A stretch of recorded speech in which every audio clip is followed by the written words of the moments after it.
Egg సేమియా ఇలా ఒకసారి ట్రై చేయండి, చాలా అంటే చాలా బాగుంటుంది. మార్నింగ్ బ్రేక్ఫాస్ట్కి అయినా కానీ ఈజీగా చేసుకోవచ్చు. కళాయిలో కొంచెం ఆయిల్ వేసి సేమియాని దోరగా వేగాక 1 కప్పుకి 2 కప్పులు వాటర్ వేసి కొంచెం ఉప్పు అయితే వేసి ఇలా ఉడికించుకొని స్ట్రెయిన్ చేసి పక్కన పెట్టుకోవాలి. సన్నగా కట్ చేసిన ఆనియన్, కరివేపాకు, కొంచెం మిరియాల పొడి, కొంచెం సాల్ట్, కొంచెం పసుపు, కొంచెం కారం వేసి ఒక్కొక్కటిగా పగలగొట్టి దీంట్లో అయితే వేసేసుకోవాలి. ఇలా వేసేసుకొని చూసుకోవాలండి ఎగ్స్ ఏమైనా పాడై ఉన్నాయి లేదనేది ఒకసారి గమనించుకుంటూ వేసుకోవాలి.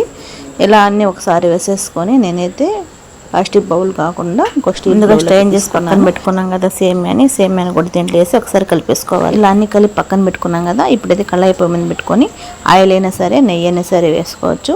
తర్వాత ఇలా అంతా కలిసిన మిశ్రమాన్ని ఆ కళాయిలో వేసేసి ఒకసారి అంతా కలిపేసుకొని పక్కన సేమియా రెడీ అయిపోతుంది. లాస్ట్ క్లిప్ అనేది మిస్ అయిందండి, ఏమనుకో. వీడియో నచ్చితే చిన్న లైక్ ఇవ్వండి, అలాగే సబ్స్క్రైబ్ చేసుకోండి. Thank you for the watching. Bye.